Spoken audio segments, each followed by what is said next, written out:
As a ਹਮਦਰਦੀ ਗਰੀਬ ਆਦਮੀ ਦੀ support ਕਰਦੇ ਨੇ, ਖਿਆਲ ਕਰਦੇ ਨੇ। ਬਹੁਤ ਚੰਗੀ ਗੱਲ ਆ, ਬਹੁਤ ਸੋਹਣੀ ਗੱਲ ਆ। ਲੇਕਿਨ ਕੁਛ ਮੇਰੇ ਵਰਗੇ ਚੌਧਰੀ ਜਿਹੜੇ ਹੈਗੇ ਨਾ, ਉਹ ਜੈਕਟ ਸ਼ੈਕਟ ਪਾ ਕੇ ਪੱਗੜ ਸ਼ਕੜ ਬੰਨ ਕੇ 5-7 ਬੇਲੀਆਂ ਨੂੰ ਸੱਦ ਲਿਆ ਆਪਦੇ ਡੇਰੇ ਦੇ ਵਿੱਚ, ਜਾਂ ਉਹਦੇ ਦਰਵਾਜ਼ੇ ਦੇ ਅੱਗੇ ਜਿਹੜਾ ਹੈਗਾ ਕੈਮਰੇ ਸ਼ੈਮਰੇ ਲੈ ਕੇ ਚਲੇ ਗਏ, 2-3 ਮਾਈਕ ਲੈ ਕੇ ਚਲੇ ਗਏ।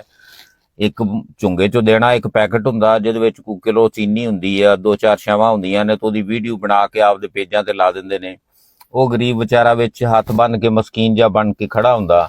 ਇਹ ਸਾਰੇ ਚੌਧਰੀ ਜਿਹੜੇ ਹੈਗੇ ਨਾ, ਇਹਨਾਂ ਦੇ ਹੱਥਾਂ 'ਚ ਮੋਬਾਈਲ ਹੁੰਦੇ ਨੇ, ਵੀਡੀਓ ਲੱਗ ਰਹੀ ਆ 5,000, ਜੇ ਇੱਕ ਬੰਦੇ ਨੇ ਵੀਡੀਓ ਬਣਾ ਕੇ ਲਾਈ ਆ ਤਾਂ ਦੂਸਰੇ ਜਿਹੜੇ ਉਹਨਾਂ ਦੇ ਕੜਛੇ ਚਮਚੇ ਹੁੰਦੇ ਨੇ, ਇਹ ਫਿਰ ਉਸ ਗੱਲ ਨੂੰ ਚੁੱਕਦੇ ਬੜਾ ਵੀ ਉਹ ਚੌਧਰੀ ਗੁਲਾਮ ਰਸੂਲ ਜਾਂ ਚੌਧਰੀ ਮਹਿਮੂਦ ਅਖਤਰ, ਮੈਂ ਕਿਸੇ ਦਾ ਨਾਂ ਨਹੀਂ ਲੈਂਦਾ, ਚੌਧਰੀ ਮਹਿਮੂਦ ਅਖਤਰ ਨੇ ਜੀ ਉਹ ਫਲਾਂ ਦੀ ਜਿਹੜੀ ਹੈਗੀ ਆ ਖਿਦਮਤ ਕੀਤੀ, ਮਾਸ਼ਾਅੱਲਾ, ਬੱਲੇ ਬੱਲੇ, ਬੜੇ ਵੀਡੀਓ ਨੂੰ ਵਿਊਜ਼ ਪਏ।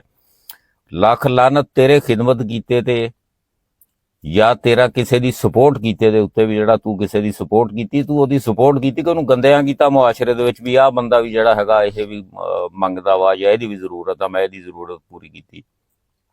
ਤੂੰ ਰੱਬ ਦੇ ਖੌਫ ਤੋਂ ਡਰ ਕੇ ਤਾਂ ਕੁਛ ਨਹੀਂ ਕੀਤਾ, ਤੂੰ ਤਾਂ ਆਪਦੀ ਵੀਡੀਓ ਵਾਸਤੇ ਕੀਤਾ। ਉਹ ਫਿਰ ਕਾਕਾ ਵੀਡੀਓ ਹੀ ਰਹਿ ਜਾਂਦੀ ਨੇ। ਰੱਬ ਦੀ ਅਦਾਲਤ ਦੇ ਵਿੱਚ ਕਬੂਲੀਅਤ ਜਿਹੜੀ ਹੈਗੀ ਨਾ, ਕਬੂਲੀਅਤ ਇਹ ਆ ਵੀ ਇਸ ਹੱਥ ਨੂੰ ਦਿਓ, ਇਸ ਹੱਥ 'ਚੋਂ ਦਿਓ ਤੇ ਇਸ ਹੱਥ ਨੂੰ ਦਿਓ, ਤੇ ਤੀਸਰੇ ਨੂੰ ਪਤਾ ਨਾ ਲੱਗੇ। ਖਿਆਲ ਕਰਿਆ ਕਰੋ। ਅੱਲਾਹ ਤਾਲਾ ਜ਼ਾਤ ਤੁਹਾਨੂੰ ਸਾਰਿਆਂ ਨੂੰ ਖੁਸ਼ ਰੱਖੇ, ਹੱਸਦੇ ਵਸਦੇ ਰਹੋ। ਅੱਲਾਹ ਹਾਫਿਜ਼।